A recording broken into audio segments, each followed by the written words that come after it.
Rebonjour à tout le monde. Je vous rappelle que nous sommes dans la section l'origine de la pauvreté se trouve dans le péché. Nous avons déjà vu que la pauvreté tire même sa force ou son essence se trouve dans le péché. Et nous l'avons vu déjà avec les récits ou les versets de Deutéronome chapitre 28. Vous vous rappelez que dans le chapitre 28, Dieu va utiliser Moïse pour donner la loi ce qu'on a appelé la loi de Moïse au peuple d'Israël. Et que dans les 15 premiers versets du chapitre 28 de Deutéronome, on voit les bénédictions qui étaient rattachées à l'obéissance du peuple d'Israël. Dieu leur avait dit, si vous marchez dans l'obéissance, si vous obéissez à tous les commandements que je vous prescris, voilà les bénédictions qui vous accompagneront. Et c'est vraiment très intéressant de remarquer que Dieu va carrément mettre une préposition si vous faites cela. Et à partir du 15e verset, c'est la même chose qui revient. Il dit si vous ne faites pas cela. En fait, ce sont des bénédictions qui sont conditionnelles. Et d'ailleurs, toutes les bénédictions de Dieu, comme on va le voir, la plupart des bénédictions de Dieu sont conditionnelles. Et même si celles qui n'ont pas de conditions comme telles, au moins il faut le croire, parce que si vous ne le croyez pas, Dieu va pas vous le donner. Mais dans le livre de Deutéronome, en tout cas au chapitre 28, il est clair que Dieu avait mis cette idée dans la tête du peuple d'Israël, que si jamais ils ne respectaient pas, ils n'obéissaient pas la loi de Moïse, voilà ce qui allait leur arriver. Et entre autres, c'est des malédictions à partir du verset 15. Et c'est important de remarquer que chaque fois que nous péchons contre Dieu, chaque fois que nous péchons contre la loi de Dieu, il y a des conséquences. Il y a toujours des conséquences. On ne peut pas se dérober de cela. C'est un principe que nous devons comprendre très tôt dans notre vie spirituelle. Si jamais nous ratons le but, Dieu ne nous punit pas dans le sens où les gens vous diront si je fais ça, alors Dieu va faire ça. Mais la loi que nous passons outre va s'appliquer à nous dans l'autre sens. Je vous ai donné l'exemple la fois passée d'un téléphone portable. Vous aimez votre portable, mais si vous le lancez en l'air et que vous ne le récupérez pas, il va se casser parce que c'est la loi de la pesanteur qui est là, qui va t'avoir. Et c'est comme ça que ça se passe avec Dieu. Il y a toujours des conséquences de nos actes. Et nous avons vu que la pauvreté a été une malédiction de la loi, mais que justement, les enfants de Dieu, nous qui sommes en Christ, nous avons été rachetés de la malédiction de la loi. Et vous pouvez noter, je ne sais pas si vous l'avez déjà fait, mais vous pouvez noter ce verset qui se trouve dans Galates, chapitre 3, verset 13, qui nous dit, Galates chapitre 3, verset 13, qui nous dit « Christ nous a rachetés de la malédiction de la loi, étant devenu malédiction pour nous, car il est écrit « Maudit est quiconque est pendu au bois ». Alors, maintenant, c'est un verset qu'on a toujours entendu, qu'on a toujours étudié, peut-être. On a lu des commentaires par rapport à ce verset, mais il y a quelque chose qui est très important qui ressort lorsque nous appréhendons justement cet aspect de la malédiction de la loi et du fait d'être racheté de la malédiction de la loi. Parce que quand Paul va écrire et qu'il va dire Christ nous a racheté de la malédiction de la loi, ça veut dire qu'il va dire que tout ce que Dieu avait dit à Moïse, justement, à partir du verset 15 de Deutéronome 28, il va appeler ça la malédiction de la loi. Il va appeler ça la malédiction de la loi. C'est dans un contexte où Paul est en train de parler à l'église de Galate que la loi ne peut pas continuer à leur servir à grand chose parce que justement, la loi n'a pas été, ne leur a pas amené à connaître Dieu, à naître de nouveau, mais plutôt qu'ils doivent changer parce qu'il y a eu un changement de régime. Maintenant, ils ne sont plus sous la loi parce que tout ce que la loi a fait, c'était de les renfermer, tout le monde et tous les pécheurs, dans le péché jusqu'à ce que la loi va les amener à la portée du salut. Il va dire même dans ce chapitre que la loi a été comme un pédagogue qui va amener tout le peuple vers la reconnaissance qu'ils ne peuvent pas se sauver par eux-mêmes. Ils ne peuvent pas faire quoi que ce soit pour sortir de la pauvreté par eux-mêmes. Ils ne peuvent pas faire quoi que ce soit pour être guéris physiquement par eux-mêmes.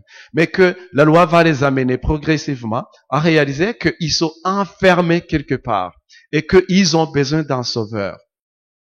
Et ce qui est important à remarquer est vraiment une vérité que moi, je me répétais le plus souvent cette vérité, c'est que lorsque nous sommes sauvés, c'est un package. C'est facile pour nous de comprendre que nos péchés ont été pardonnés et de nous tenir devant Dieu et de dire, moi, je suis pardonné à 100%. Mais quand la pauvreté frappe à notre porte, c'est pas aussi facile de dire, moi, je ne suis pas pauvre, je suis riche à 100%. Je ne sais pas si vous avez remarqué ces choses. C'est très facile de se dire, mes péchés ont été pardonnés. Je suis lavé par le sang de Jésus. Dieu me regarde, quand il me voit au travers du sang de Jésus. Il me voit comme si j'avais jamais été pécheur. Ma nature spirituelle a été changée. Je suis une nouvelle créature en Christ. Je suis racheté. Je ne suis plus un pécheur. Et au même niveau de compréhension et de confession et de réalisation dans nos pensées, vraiment le considérer que je ne suis plus pauvre. Parce que la réalité et la vérité peuvent être deux choses différentes. Parce que la vérité, c'est ce que je suis en Christ. La vérité, c'est que je ne suis plus pauvre, indépendamment d'où je suis né, indépendamment de ce que j'ai ou des circonstances qui m'environnent. Parce que des fois, les circonstances qui m'entourent peuvent me faire croire que, ou peuvent m'amener à penser que, quand même, ma foi n'est pas encore au point où ceci et cela, et pour cette raison, alors je ne me considère pas aussi riche que je me considère aussi saint. Je suis saint, je suis sans péché. Mais en même temps, je ne peux pas dire je suis riche, il n'y a aucune trace de pauvreté dans ma vie.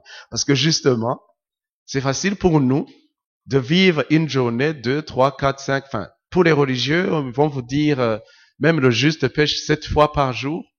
Mais je sais que vous qui étudiez la parole de Dieu, qui avez donné vos vies à Jésus, vous savez que vous pouvez passer même une semaine sans vraiment vous accuser de quoi que ce soit. Sans que votre cœur vous accuse d'avoir péché contre quelque chose.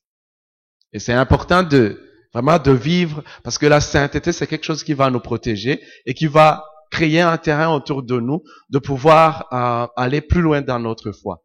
Et maintenant, si c'est facile pour toi de vivre une vie sans péché, c'est aussi facile pour toi de vivre une vie sans trace de pauvreté. Maintenant, les circonstances, ce que nous vivons, parce que si j'ai pas d'argent dans ma poche, ma tête va me dire, il y a encore de la pauvreté dans ta vie. Ce qui n'est pas vrai. Ce qui n'est pas vrai. C'est peut-être la réalité du moment, mais c'est pas la vérité. Alors, on avait posé cette question la dernière fois. C'était pourquoi Dieu nous veut-il prospère financièrement parlant? Et ça, c'est une question qu'il faut noter. Et c'est quelque chose que moi, à l'époque, je vous ai donné mon témoignage. Quand je me posais cette question, je savais que je me disais c'est d'abord pour que je sois sûr que ces histoires des Bakisois, ce sont des histoires vraies. En tout cas, moi, au tout début de ma découverte que Dieu pouvait vraiment intervenir dans ma vie financière, mon but, c'était de me dire, je veux vérifier que ces histoires sont vraies. Je veux vérifier que Dieu peut intervenir dans la vie d'un être humain. C'est ce que je voulais vérifier à la base. Je voulais me dire, je veux être sûr que Dieu peut intervenir. Parce que j'avais été dans une religion pendant plusieurs années où j'avais cru des mensonges que pauvreté égale humilité, que marcher dans le manque de toutes les façons, c'est ce qui se passe pour les humains, et que enfin, les choses vont changer quand on va aller au ciel, parce qu'au ciel, il y a ni pleurs, ni grinchement de dents, ni manque de nourriture, ni manque de quoi que ce soit. Et je me disais que, enfin, dans la vie, c'est comme ça, hein. Il y a des gens qui sont bien nés, ils ont eu de la chance, entre guillemets.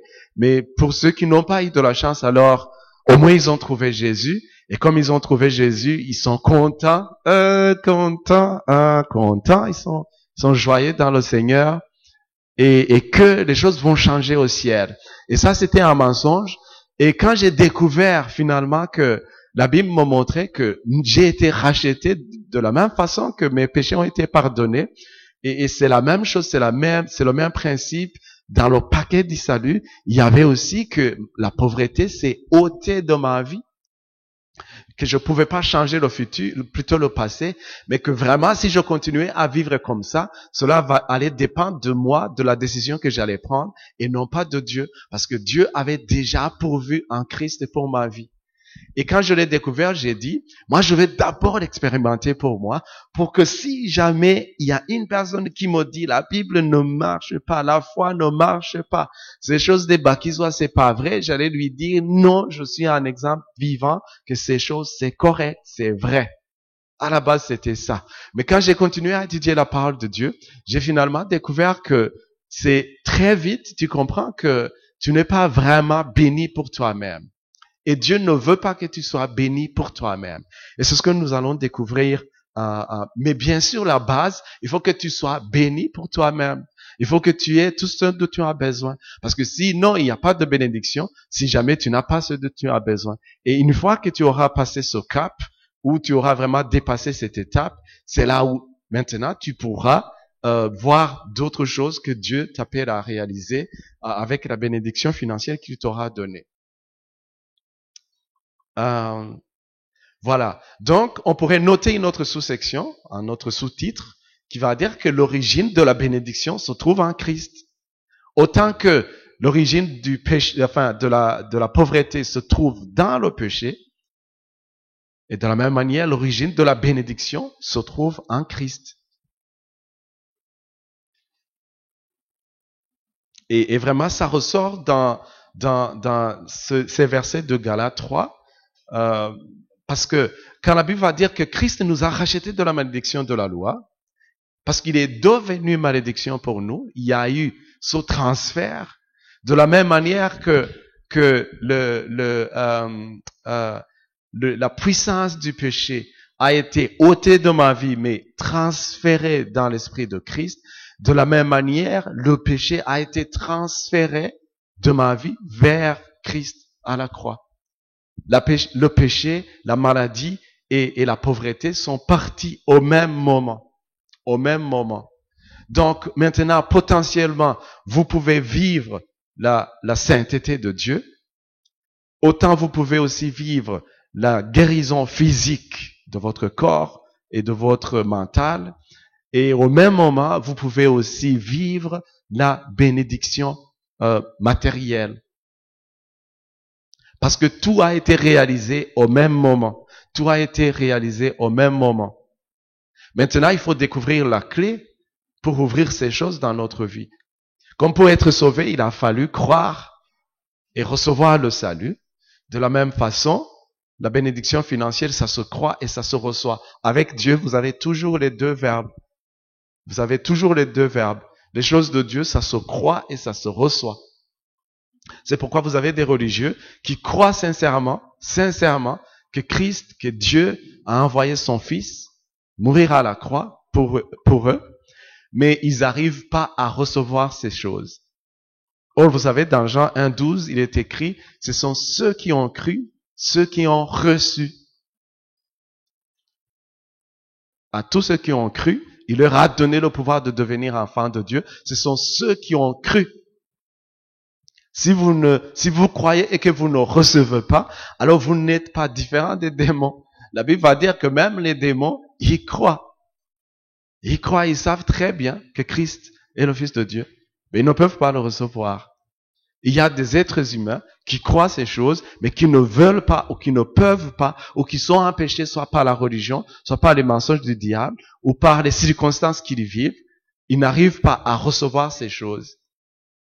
Donc, c'est important de vérifier dans votre vie qu'est-ce que je crois, qu'est-ce que je suis capable de recevoir. Parce que vous verrez qu'il y a des fois, vous avez un décalage entre les deux. Vous pouvez croire quelque chose, mais vous n'arrivez pas à le saisir. Vous n'arrivez pas vraiment à le croire et à le recevoir. Et je vais vous donner aussi un autre bref témoignage. Bref témoignage. Dans ma marche avec Dieu, financièrement parlant, j'ai vu que lorsque Dieu allait faire quelque chose de grand dans ma vie, lorsque Dieu allait me faire passer d'une étape à une autre, Dieu me préparait vraiment à cet aspect de recevoir. Parce que je pouvais le croire pendant des jours, pendant des mois, pendant des semaines, je pouvais le confesser, je pouvais vivre avec ces choses dans ma vie, je pouvais vraiment marcher comme si je le vivais, comme si ces choses sont là. Hein, vous voyez, c'est comme un parent qui attend un bébé. Vous verrez dans la maison, le bébé a rempli toutes les chambres alors qu'il n'est pas encore là. Vous vous préparez, vous savez très bien que cette chose, c'est comme si vous commencez vraiment à vivre ça. Si quelqu'un vous demande à propos de cette chose, c'est comme si vraiment vous l'avez. Mais vous l'avez pas encore eu physiquement, vous l'avez pas encore eu dans vos mains. Et moi, j'ai vu que Dieu, en tout cas personnellement, Dieu préparait les circonstances autour de moi. Dieu me préparait en sorte que, je dirais entre guillemets, je faisais pas de gaffe. Je faisais pas quelque chose qui allait m'empêcher de recevoir ces choses. Je vais vous donner un exemple palpable. J'ai travaillé dans une entreprise où c'était très, très rigoureux, employee performance, how do you call it? Évaluation des performances des employés, c'est ça? C'est ça, hein, on appelle ça évaluation des performances. Ça se passe à la fin de l'année, ça dépend des entreprises. Et mon chef hiérarchique me disait tout le temps, quand on approchait cette période, il me disait, il faut faire attention. Il faut vraiment faire attention. Dans ces moments, tout peut basculer. Parce que dans cette entreprise, une fois que vous étiez côté, par exemple, en A, ça veut dire vous étiez dans la première catégorie, il y avait une enveloppe qui allait avec. Mais il disait, vous avez l'enveloppe est prédéterminée. C'était un peu bizarre. L'enveloppe est prédéterminée. Alors ceux qui vont être côté A, B, C, D, c'est pas par rapport à leur performance, mais c'est plutôt par rapport à l'enveloppe qui est déjà là. En d'autres mots, si on avait prévu, disons, 100 millions de gratification à ceux qui auront été bien cotés, on n'allait pas tout côté A parce que sinon on pourrait coter A tout le monde qui a bien travaillé. Mais on allait dire, OK, les 100 millions, il faudrait que chaque personne, il faudrait avoir 50 millions qui vont aller vers la catégorie A. Alors dans 50 millions, il faut que chacun, reçoive peut-être 5 millions. Donc on va avoir 10 personnes. C'est comme ça qu'on calculait dans cette entreprise. C'était bizarre. C'était vraiment bizarre. Et gloire à Dieu, ça a changé une fois qu'on avait ramené ça à la surface. Maintenant, il me disait, il faut faire attention. Parce que si jamais tu fais quelque chose qui va fâcher monsieur le chef, alors les choses vont changer. Indépendamment de ton comportement toute l'année, indépendamment des réalisations, de comment tu as atteint les objectifs assignés au cours de l'année, tout peut changer parce que justement tu auras fâché le moment, tu auras fait quelque chose qui aura changé l'humeur du contexte et tu auras raté le moment où il faut te donner 5 millions ou 1 million et ça aura été foutu pour toi. Et c'est cette image que j'avais quand Dieu vraiment allait me faire passer d'une étape à une autre. C'est comme s'il y avait un environnement spirituel qui m'empêchait de faire des choses qui pourraient peut-être m'amener à rater ces choses. Je me rappelle très précisément du moment où j'allais vraiment changer de poste et vraiment vivre un miracle financier parmi les miracles financiers que j'ai vécus. À cette époque, je pouvais même pas partir en congé. Je pouvais même pas partir en congé. Je savais pas pourquoi. Et tout le monde me poussait à aller en congé. Et j'étais même arrivé à un moment où je disais à mes collègues, je leur disais, si je pouvais vous donner mon congé, moi je pourrais vous donner ça. Je veux pas y aller. C'est comme s'il y avait quelque chose qui allait se passer là et je pouvais pas rater cette chose. C'est comme si Dieu allait faire quelque chose dans cet endroit physique et que si jamais j'aurais été en congé, j'aurais raté ça. Et ce qui s'est passé à la fin m'a démontré que j'avais raison, parce que justement une personne est venue me chercher là, physiquement.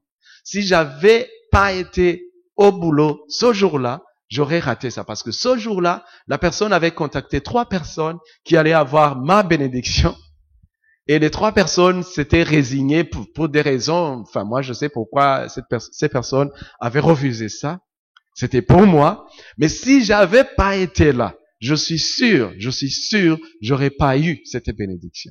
Il fallait que je sois là physiquement. Donc, il y a de ces moments où vraiment Dieu veut faire des choses et vous ne pouvez pas rater ces choses. Si vous les ratez, alors c'est parti pour peut-être un autre moment ou d'autres jours. Parce que Dieu fonctionne aussi avec les saisons. Il faut vraiment le saisir. Alors, dans Galates 3, 14, verset 14, Dieu va dire, afin que la bénédiction d'Abraham eût pour les païens son accomplissement en Jésus-Christ. Et que nous récissons par la foi l'esprit qui avait été promis. Je ne sais pas si vous remarquez que on va avoir cette expression en Jésus-Christ. Afin que la bénédiction d'Abraham eut pour les païens son accomplissement en Jésus-Christ. Je crois qu'il y a d'autres cours, notamment dans les cours de l'identification avec Christ, où vous avez appris cette expression en Jésus-Christ. En Jésus-Christ. C'est une position. En Jésus-Christ, c'est une position. C'est une position spirituelle. Autant je vous donnais un exemple d'une position physique, et je vous promets, je vous garantis, ça marche, parce que Dieu travaille avec des rendez-vous divins. Moi, je l'ai vu, je l'avais entendu, mais je l'ai vu, je l'ai vécu plusieurs mois, dans plusieurs occasions. Il y a des rendez-vous divins, vous ne pouvez pas les louper. Si vous les loupez, alors vous avez loupé vraiment une occasion importante pour vous. Et en Jésus-Christ, c'est aussi une position spirituelle dans laquelle nous sommes. Et c'est dans cette position où justement, nous pouvons vivre cette vérité. Je vais sauter au verset 16 du même chapitre. Il est dit, or les promesses ont été faites à Abraham et à sa postérité. Il n'est pas dit et aux postérités, comme s'il s'agissait de plusieurs, mais en tant qu'il s'agit d'une seule et à ta prospérité, c'est-à-dire à Christ. C'est-à-dire que quand Dieu va faire la promesse à Abraham, il va lui dire, je vais te bénir pour que tu sois béni et que tu sois une source de bénédiction. Ça, c'est dans Genèse 12. On va le revoir souvent. Mais il va lui dire, pas seulement à toi, mais aussi à ta postérité, à ta descendance. Mais il ne va pas dire descendance au pluriel, comme pour dire à Israël et tous les peuples qui vont découler d'Abraham, mais il va dire à ta postérité plutôt. Et la Bible va préciser ici qu'il ne s'agit pas de plusieurs personnes, mais il s'agit de Jésus. Il est dit de Jésus. C'est-à-dire que la bénédiction que Dieu va promettre à Abraham, il va dire, tu vas l'avoir en même temps dans le physique et dans le spirituel, mais aussi il y a une bénédiction qui va être attachée à ta postérité, c'est-à-dire à Jésus-Christ. Et le verset 22, il est dit, mais l'Écriture a tout renfermé sous le péché, afin que ce qui avait été promis fût donné par la foi en Jésus-Christ à ceux qui croient. Alors, une fois que la question du péché est résolue, alors l'équation devient simple. Il nous reste 2 paramètres, c'est la foi et la position. La foi et la position. Une fois que vous êtes en Christ, une fois que vous avez la foi, alors vous êtes qualifié pour recevoir la bénédiction qui avait été promise à Abraham.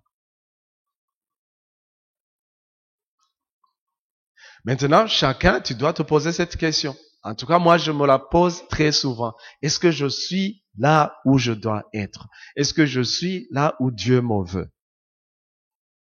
Parce que je sais que je suis en Christ, je sais que la bénédiction est là, je sais que Dieu a répandu toute bénédiction sur Abraham et sur sa postérité en Christ.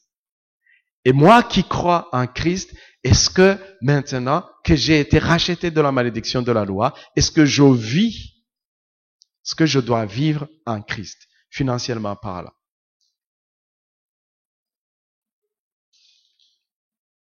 Alors, on va retourner dans Genèse 22. On avait lu Genèse 12, mais j'aimerais qu'on retourne sur Genèse 22 parce que c'est quelque chose qui moi personnellement, j'avais entendu prêcher ces choses très tôt dans ma vie chrétienne, mais j'avais pas vraiment compris. Vous voyez, il y a des fois où les prédicateurs vont parler sur un sujet et ils sont tout excités et c'est une grande vérité, mais vous ne la saisissez pas vraiment. Vous ne la saisissez pas vraiment. Vous ne la saisissez pas vraiment. Vous voyez, quand la prédication, par exemple, qui porte sur le fait quand Abraham, dans Genèse 22, va écouter Dieu, qui va lui demander d'aller offrir son fils Isaac sur le mont qu'il lui montrerait, il va se passer des choses et Abraham va prononcer quelque chose qui est souvent prêché. Il va dire, sur la montagne de l'Éternel, il sera pourvu. Vous vous rappelez du Jéhovah Jireh. Maintenant, il y a des prédications comme ça. Quelqu'un peut intituler sur la montagne de l'Éternel, il sera pourvu. Et vous dire beaucoup de choses pendant 2 heures que sur la montagne de l'Éternel, il sera pourvu, il est pourvu. Dieu, c'est Jéhovah Jireh, c'est lui qui pourvoit à nos besoins. Mais il vous proclame une vérité. Mais en tant qu'étudiant de la parole de Dieu, ça vous demande justement du temps pour investir dans cette vérité et de connecter toutes choses. Parce que c'est comme ça que la Bible va vous parler. C'est comme ça que la Bible va vous parler. En tout cas, moi, quand j'étais à l'école biblique, la Bible est redevenue, c'est comme si j'avais un autre livre. Pas la Bible que j'avais eue je vous ai dit que j'ai donné ma vie à Dieu quand j'avais 10 ans. Et quand j'avais 12 ans, 13 ans, j'étais parti à étudier à l'école secondaire dans un système d'internat.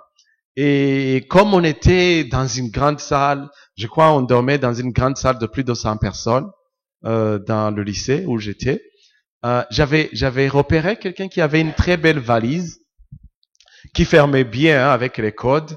À l'époque, les années 91, c'était pas fréquent. Il y en a 91, ils n'étaient pas encore nés ici. Bon. Mais les valises avec les codes où vous roulez, enfin, un truc comme ça, vous faites une combinaison de chiffres, c'était pas fréquent.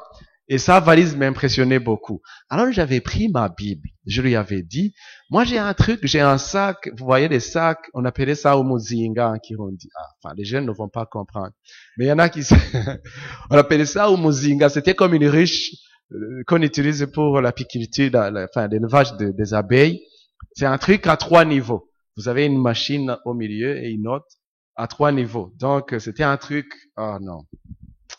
Mais j'avais vu, si je continue à conserver ma Bible ici, elle va s'abîmer. Parce qu'une fois que vous rangez c'était un truc bizarre. C'était un truc haut comme ça. Et quand vous mettez des choses, ça s'empilait, il n'y avait pas moyen de ranger vos affaires dans ce sac qu'on appelait Umuzinga. Alors je lui avais dit, tu vas conserver ma Bible parce que toi, tu as une belle valise. Vous voyez la mentalité que j'avais de la Bible? C'était un livre très précieux, certainement qu'il ne fallait pas lire, parce que je la lisais pas, mais qu'il fallait bien conserver. Alors le monsieur l'a conservé jusqu'à l'heure où je vous parle, il ne me l'a jamais remise. Parce que justement, dans ce lycée, nous y avons passé 7 ans, parce que moi j'ai fait le même lycée du 7e à la première fin des humanités, mais il m'a jamais remis ma Bible, je l'ai jamais relue. Jamais. Jamais alors. Parce qu'elle était bien conservée quelque part. Mais enfin, après ça, j'ai fait le service militaire. Et après le service militaire, c'est là où j'ai redonné vraiment ma vie à Dieu. Et c'est là où j'ai découvert l'école biblique. Et quand j'ai découvert l'école biblique, alors la Bible est redevenue pas la Bible que je savais à l'époque. C'est redevenu un autre livre. Parce que j'étais capable maintenant de lire quelque chose et de connecter avec plusieurs versets et de connecter avec plusieurs histoires et de connecter avec plusieurs principes. Et vraiment, la Bible était devenue un ami intime à moi. Parce que maintenant, je comprenais la Bible. Je commençais vraiment à naviguer dans la Bible. Pour moi, l'histoire de jeûner et de ne pas manger ou de ne pas aller au Ligala, s'asseoir avec des jeunes ou aller dans les imanzas, dans les fêtes, c'était pas un problème pour moi. Parce qu'une fois que j'avais ma Bible, je pouvais m'enfermer des jours durant. C'était très facile pour moi. Parce que la Bible, c'était comme si Jésus s'asseyait là-bas à côté de moi et que l'on causait. C'était redevenu quelque chose de nouveau. Une révélation de ce qu'était la Bible pour moi. Donc, maintenant, avec Genèse 22, à partir du verset, on va lire à partir du verset 14, on va voir que Abraham donna à ce lieu le nom de Jéhovah-Jireh. C'est pourquoi l'on dit aujourd'hui, à la montagne de l'Éternel, il sera pourvu. Comme je vous ai dit, j'ai entendu plusieurs jours ces versets prêchés. Mais j'aimerais qu'on le voie sous cet aspect de la prospérité financière. D'abord, remarquez une chose. Nous savons que Dieu a toujours travaillé avec des gens qui n'étaient pas nécessairement parfaits à 100%, mais qui avaient des valeurs sans lesquelles Dieu ne pouvait pas travailler avec eux. Ça, c'est vraiment fondamental. Maintenant, remarquez Abraham. Vous voyez un monsieur, Dieu va lui dire, tu sais quoi, Abraham? J'aimerais que tu ailles offrir ton fils, ton unique, Isaac.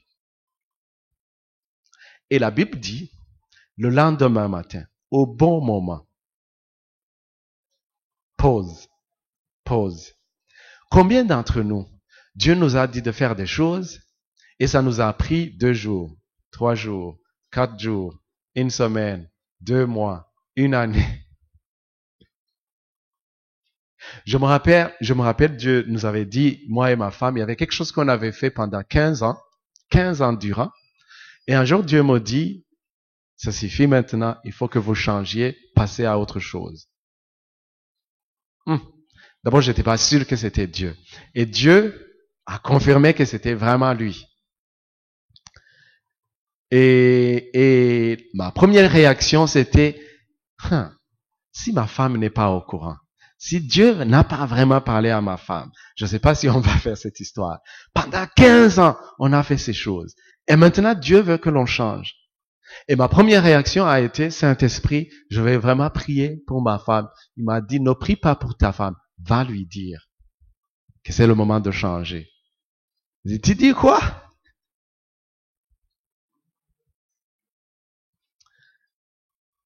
Moi-même, je luttais avec ces choses. Et quand j'ai été la voir, je lui ai pas dit comme je devrais lui dire. En fait, il fallait que je lui dise, tu sais quoi, on a fait toutes ces choses, mais je crois sincèrement et je crois que Dieu m'a parlé que c'est le moment de changer et que le lendemain, on change.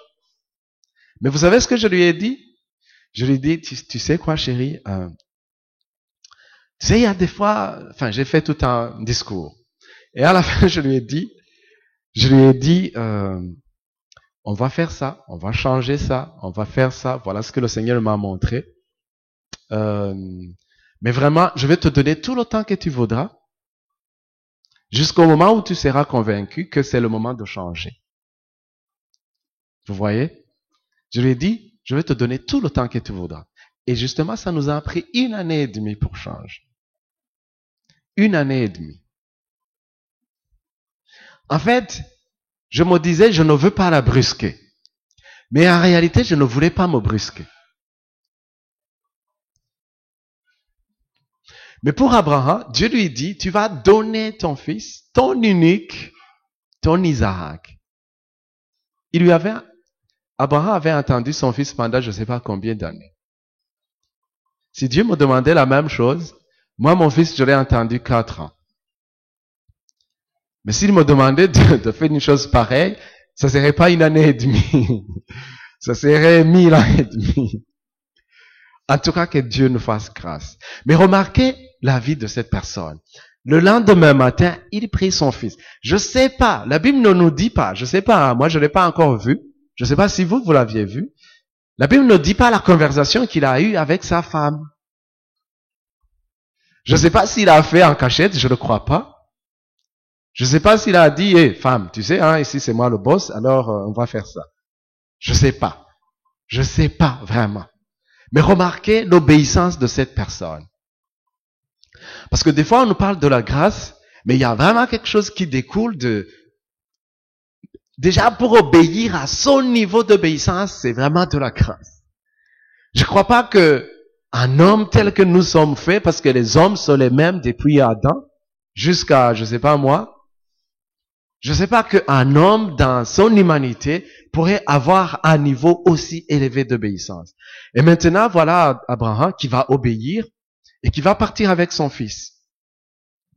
Et je vais sauter plusieurs étapes qui vraiment, vous savez, l'histoire enfin, c'est bien de relire ces choses. Comment son fils l'a posé des questions vraiment sérieuses et pertinentes, mais qui vraiment va passer le test, qui va arriver jusqu'à l'endroit où il devrait offrir son fils. Et il va obéir jusqu'au bout, parce qu'il va tirer son couteau, il va arriver au moment où il va égorger son fils, et c'était pas un jeu, c'était pas un dessin animé, c'était pas abracadabra. C'était pas des histoires où on fait, enfin, on peut renverser, on peut cliquer, vous savez, sur l'ordinateur, il y a quelque part où on peut cliquer undo, c'est en anglais. En français, je sais pas. Ça fait des années que j'utilise pas une machine en français. Undo, refaire. Vous avez fait quelque chose, vous effacez quelque chose par exemple, mais vous voulez revenir à cette histoire, vous cliquez, il y a une flèche, vous cliquez et ça revient. C'était pas une histoire pareille. C'était du vrai. Et la Bible va nous dire dans Hébreu, je crois c'est Hébreu 9, que Abraham, dans ses pensées, il a songé que dans la toute puissance de Dieu, Dieu était même capable de le ressusciter des morts et lui faire revenir son Isaac. C'est comme ça, la Bible nous dit, c'est comme ça qu'il a pensé. Comme pour vous dire, si vous pensez, vous ne pouvez pas avoir des pensées qui sont contraires à votre foi et croire que les choses vont marcher. Si vous ne pensez pas ce que vous croyez, alors il y a un problème. Si vous croyez des choses, il faut que vous les pensiez aussi. Parce que Abraham, il croyait fermement dans la toute-puissance de Dieu et il pensait, la Bible va dire qu'il pensait ces choses. Il pensait que Dieu était capable. Il pensait que Dieu est puissant. Ça c'est Hébreu. Vous pouvez noter ce verset. Hébreu 11, verset 19. Il pensait, Hébreu 11, verset 19, il pensait que Dieu est puissant, même pour ressusciter les morts, aussi le recouvra-t-il par une sorte de résurrection. Il pensait ces choses. C'était dans ses pensées. C'était pas une lutte. Des fois, vous savez dans votre cœur que Dieu est tout puissant, qu'il est capable de faire des choses, mais vous n'arrivez pas à penser que Dieu peut vous donner 1 million, 2 millions, 10 millions, 1 milliard. Vous n'arrivez pas à penser ces choses. Au fond, vous savez très bien que Dieu est capable de le faire. Parce que je vous assure, nous sommes tous capables. Nous savons tous que Dieu est capable de faire au-delà de ce que nous pouvons imaginer, au-delà de ce que nous pouvons penser, au-delà même de ce que nous pouvons oser dans nos prières. Ça, c'est Éphésiens 3:20. Nous le croyons. Si vous réveillez un chrétien de son sommeil et vous lui dites, est-ce que tu penses que Dieu pourrait te donner 1 milliard de francs bouts? Il te dira, qui? Tu parles de mon oncle? Non, je te parle de Dieu. Qui? Tu parles de mon patron? Non, je te parle de Dieu. Alors si tu parles de Dieu, alors je crois, je le sais, Dieu est capable de le faire. Maintenant, pourquoi est-ce que tu ne le vis pas? C'est tout simplement parce que même si tu le crois dans ton cœur, c'est pas ce que tu penses. Vous savez ce qui est écrit dans Marc, ce verset je ne l'ai pas préparé, mais pour moi c'est connecté. Vous savez ce qui est écrit, je crois c'est dans Marc 11, 23. Vous vous rappelez des récits où Jésus va maudire le figuier. Vous vous rappelez de ces versets? Vous vous rappelez de l'histoire où les disciples vont lui faire la remarque, il va dire, oh, maître, le figuier que vous avez maudit, il est séché. Et Jésus va leur dire, il faut vraiment que vous ayez, non, il faudrait que je lise ces versets correctement.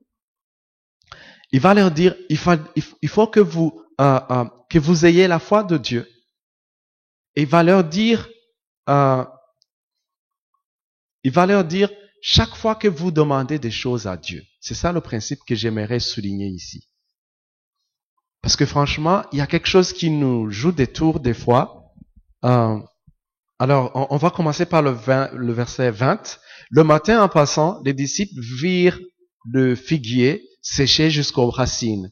Pierre, se rappelant ce qui s'était passé, et dit à Jésus, Rabbi, regarde, le figuier que tu as maudit a séché.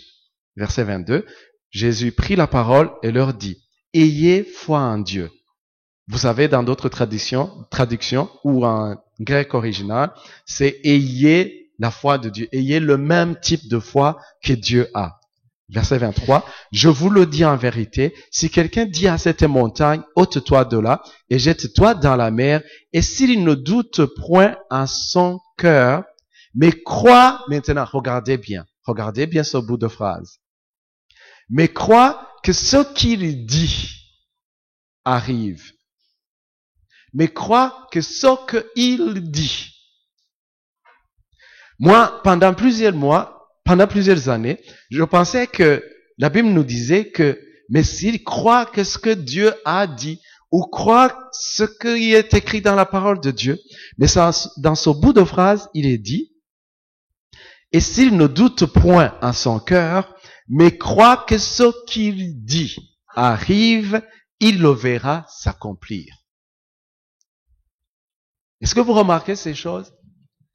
Si vous ne doutez pas dans votre cœur et que vous êtes capable de croire que ce que vous allez dire va arriver.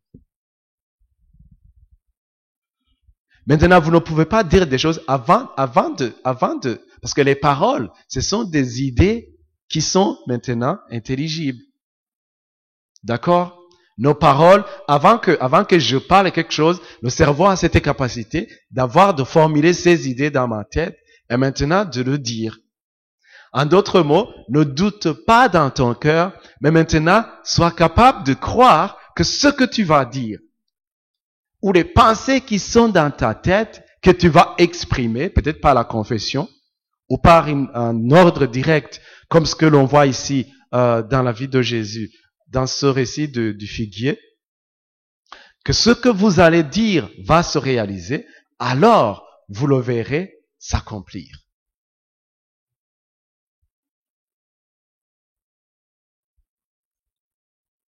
Et ça, c'est puissant. Ça, c'est puissant. Parce que je crois que la grande bataille ne se passe pas au niveau de notre esprit. Parce qu'au niveau de notre esprit, nous avons déjà le Saint-Esprit qui habite en permanence en nous. Il est capable de nous communiquer les vérités de Dieu. Il est capable d'entendre Dieu. Il est capable de sonder les moments de Dieu. Parce que ne vous y trompez pas, dans votre vie, tout ne sera pas comme ça. Il y aura des hauts et des bas. Parce qu'il y a des saisons. Même avec Dieu, il y a des saisons. Mais que vraiment la somme toute, comment est-ce que je dirais, la résultante de toute chose soit une courbe qui soit ascendante. Mais dans votre vie, il y aura des saisons. Il y aura des saisons. Il y aura des moments où vous serez obligé de s'aimer. La Bible dit qu'il y a un temps pour tout sous le ciel. Il y a des moments où vous serez obligé de s'aimer. Et dans les moments de s'aimer, c'est comme si vous n'avez rien, c'est comme si vous prenez tout ce qui vous reste et vous le donnez à Dieu, ou pour Dieu. Mais c'est dans ces moments où vous savez qu'il y a une récolte plus tard. Il y aura des moments de sécheresse, il y aura des moments de récolte, il y aura des moments de miracle, il y aura des moments de bénédiction. Vous savez, vous connaissez la différence entre bénédiction et miracle. Parce que la bénédiction, c'est comme si c'est un fleuve qui coule. C'est comme ça la bénédiction. Moi, je compare la bénédiction à un salaire. Il y a un salaire, ça te suffit, ça coule, tout doucement, c'est toujours là. ça continue à grandir, à grandir, à grandir, à grandir, à grandir. Mais il y aura des moments où vous avez besoin des miracles. Alors un miracle, c'est quand Dieu va intervenir surnaturellement dans le cours des événements, dans ta situation normale, où Dieu intervient et sous vraiment la grâce de Dieu, faire des choses qui vont te faire passer d'une étape A à une étape B, ce que tu ne pourrais pas réaliser, par exemple, avec ton salaire. Je vous donne un exemple, un témoignage. Alors que je travaillais quelque part, et c'était bien payé, enfin, en tout cas, sous ce qui se passe à Bujumbura, j'avais vraiment besoin, je vous ai parlé de comment j'avais découvert la louange et l'adoration. J'avais vraiment besoin des instruments de musique. Mais je ne pouvais pas m'acheter un piano ou guitare avec mon salaire. C'était pas possible. Et un jour, quand je priais, quand j'étais en train de prier dans la prière, j'ai découvert que, en fait, ok, je vais vous dire ça. Je travaillais à la banque. Maintenant, à la banque, il y a un problème. Vous avez toujours accès à votre compte en permanence. Vous voyez? Donc, vous pouvez voir tout le temps l'argent qu'il y a sur le compte. Et comme, je sais pas, mais c'était une habitude chez les chrétiens de chaque fois penser qu'il va y avoir un miracle. On nous donnait le salaire, on nous payait le salaire le 25 du mois. Et le 25 du mois, tu sais très bien le salaire que tu vas avoir. Tu as même reçu le bulletin de paye. Mais quand tu vas ouvrir le compte, c'est comme si tu t'attendais à ce qu'il y ait un autre zéro à la fin ou un 1 au début. Parce que tu es un enfant de Dieu, parce que tu crois dans les miracles. Et ça ne vient pas. Vous avez ici un bulletin de paye, c'est 500 000, alors c'est 500. Et vous dites, ok, mais quand même, moi je suis un enfant de Dieu, je sers à Dieu, je donne la dîme, je donne les offrandes, j'utilise mon argent dans la sagesse, et tout, et tout, et tout. Mais avec tout ce personnel païen, nous avons la même rémunération. Pourquoi? Enfin, ça, ce sont des questions moi je me les ai posées, en tout cas à l'époque. Et un jour, je crois que le Saint-Esprit m'a conduit dans des versets qui m'ont fait réaliser que, en fait, j'avais pas nécessairement besoin d'argent. Vraiment pas besoin d'argent. J'avais besoin des choses. Par exemple, j'avais besoin d'un piano. J'avais pas nécessairement, pour avoir un piano, je ne devrais pas avoir un miracle sur le compte. Je pouvais directement avoir un piano. Vous vous rendez compte? Parce que des fois, on peut se dire, j'ai besoin d'argent pour faire quelque chose. J'ai besoin d'argent pour faire quelque chose. J'ai besoin, si j'avais de l'argent, je pourrais aller me faire soigner en Inde.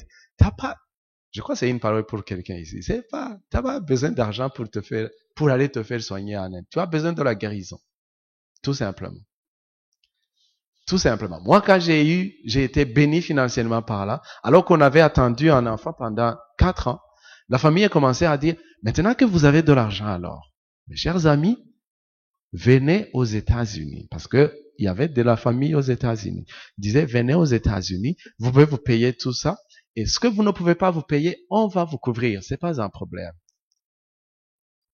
Moi, je disais, moi, j'ai pas eu de l'argent pour aller le donner au médecin. En tout cas, pas ça. Pas ça. Il dit, ok, peut-être aux États-Unis, c'est cher. Allez peut-être en Inde. Je dis, moi, je veux pas aller en Inde. Je veux pas vraiment aller en Inde. Et quelqu'un est venu, il m'a dit, tu sais, on a fait une réunion dans la famille, c'était pas par rapport à vous, mais quelqu'un a soulevé votre question. On a entendu que vous ne voulez pas aller aux États-Unis, ni en Inde, mais vous pouvez quand même aller au Kenya. Et cette personne, je l'ai prêché, mais pas, en tout cas, on a voulu lui servir quelque chose à la maison. Je lui ai dit, vous lui donnez rien. Il est venu avec une mission. Il n'est pas venu ici pour la courtoisie à la burundaise, pour vous amener des boissons à boire et à manger. Je lui ai dit, on ne te donne rien. Je vais te parler. Je veux vraiment te parler. Et je lui ai parlé ce jour-là. Je lui ai parlé de ma foi. Je lui ai parlé de ce que je crois. Je lui ai parlé de Dieu. Je lui ai parlé de ce que Dieu va faire. Et quand nous avons eu notre bébé, il est venu à l'hôpital. Il était bouche bée toute la journée. Il a dit, tout ce que je peux faire, c'est de regarder ce bébé. Je veux rien dire. Et maintenant, quand Dieu m'a conduit dans cette vérité, alors j'ai commencé à croire. Un bon jour, quelqu'un m'appelle, il est en Belgique. Ils m'ont dit, tu sais, un jour, je suis passé par votre banque. Tu m'as vraiment bien accueilli. Tu m'as bien servi. Maintenant, je suis en Belgique. J'ai une mission. Je veux revenir au Burundi. Est-ce que je pourrais t'amener quelque part? Quelque chose. J'étais en voiture avec ma femme. Je lui ai dit directement, comme Abraham, au lendemain, je lui ai dit, j'ai besoin d'un piano. Et ma femme a dit, Moussa dit, oui, oui.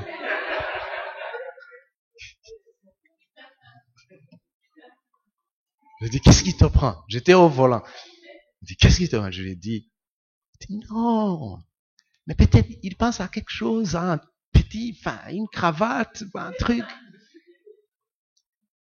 Il a dit, le monsieur a dit, tu as besoin d'un piano? Oui, j'ai besoin d'un piano. Pourquoi faire? Je dis, hey, tu m'as demandé si tu veux m'apporter quelque chose, j'ai vraiment besoin d'un piano. Et le monsieur a dit, est-ce que tu fais partie de la chorale? Je faisais pas partie de la chorale. Est-ce que tu fais machin? Je lui ai dit non. Il a dit, alors tu en as besoin, pourquoi? Ok, c'était un païen, hein, je vous rappelle. Je lui ai dit, tu sais, moi, dans mes moments de loisir, j'aime jouer de la musique. Mais j'ai pas d'instrument pour moi. J'écoute de la musique, mais j'aimerais jouer de la musique. Alors j'ai besoin d'un piano. Le monsieur, il est venu. C'était un honorable député. Il est venu avec un gros piano comme ça. Un jour, si vous venez chez moi, vous allez le voir. Et quand je l'ai eu, j'ai fait un témoignage dans le groupe biblique à la banque. Je leur ai dit, vous savez quoi? Vous avez toujours dit qu'il fallait attendre le 13e mois pour acheter des choses qu'on ne pouvait pas s'acheter avec le salaire. Moi, je vais vous dire que Dieu n'attend pas le 13e mois. J'ai eu mon piano. Waouh! Et quand j'ai dit ça, j'étais dans une forme de conviction que dans la même année, j'ai eu un piano, j'ai eu un ordinateur. À l'époque, un ordinateur, ça s'achetait, c'était en 2007. Un ordinateur comme ça s'achetait à 2500 €. J'ai eu un ordinateur, j'ai eu une guitare. Tout dans la même année. Je ne pouvais pas me les offrir avec mon argent. Avec mon salaire en tout cas. Et même avec le 13e mois. Et même avec la cotation A que j'ai jamais eu. Voilà. Alors, pourquoi est-ce que Dieu nous veut prospères financièrement? Vous vous rappelez, hein, on répond à cette question. Alors, vous devez, je crois on va prendre une pause, mais j'aimerais déjà lancer cette idée parce que c'est ce qu'on va voir après la pause. Nous devons comprendre que Dieu, il nous veut prospères pour plusieurs raisons. Mais avant de parler de ça, on va voir d'abord qu'il y a plusieurs sortes de prospérité. On va aller dans les différentes sortes de prospérité et on va parler de pourquoi finalement Dieu nous veut prospères. On va prendre une pause de quelques minutes et on se voit tout à l'heure. Merci.